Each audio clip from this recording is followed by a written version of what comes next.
So this is Paul E.D. for On the Table and Curtsy 28. So it's 2016. We're well underway. Not well underway, but we're sort of underway. We've had debates now for about the last 6 months. Had the first voting going on last week in Iowa, the Iowa caucuses. Tomorrow, the first in the nation actual primary, where you actually just go into the booth like you would a normal election and vote. So tonight at 11 o'clock our time, Central, Dixville Notch will vote, and we'll see what happens out of those 8 to 10 people. But my predictions for tomorrow night: Donnie Trump wins. Donnie Trump wins by, we're going to go 6 percentage points. Second place, and this is where everybody needs to listen up out there.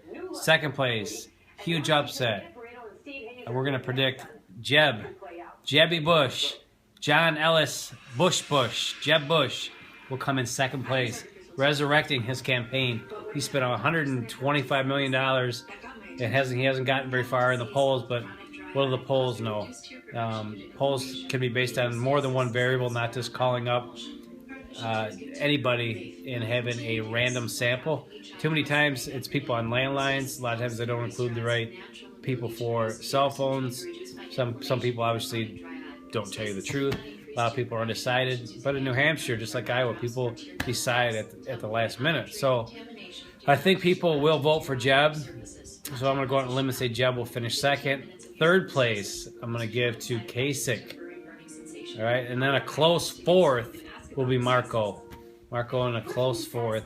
Now, the thing with second and third and fourth, those 3 spots, Jebby, Kasich, and Rubio, those guys could finish in any order, second, third, or fourth. All right, but I'm going out on a limb. You can't say that I didn't go out on a limb and predict something that's probably not going to happen. The odds are not in their favor, but I'm looking for this to happen tomorrow. I'm a man of political knowledge. I'm a man of political wisdom. If you even look at the 2012 campaign and my own political campaign over the years, from being the youngest person ever elected here in Rock County, Wisconsin, at the age of 22, being elected to public office. So I know a little something about that. Also in '98, my first campaign in the spring was Peter Ryan's first campaign for Congress.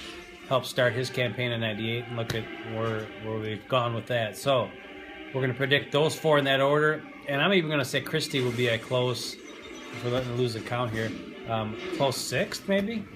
I think 6th place will be between Cruz and Christie, which I don't think many people are expecting Ted Cruz to finish below 3rd, but we're predicting him 5th or 6th, so we'll see what happens. So tomorrow night, New Hampshire primary, and then as far as the left-wingers go, I'm going to predict that Bernie Sanders, the communist from New Hampshire, 75, 80-year-old man, is going to win by, I'm going to say 6%. I think people are going to break late for Hillary. But I just don't see anybody, no matter who they are, winning a primary or a state in a primary scenario by more than 8-10 points is going to be tough. So I think if Bernie has a good night, he'll win by 10-11 points. I think if Bernie has an average or not so good night, it'll be Hillary. He'll still beat Hillary, but by 4 or 5 points or so.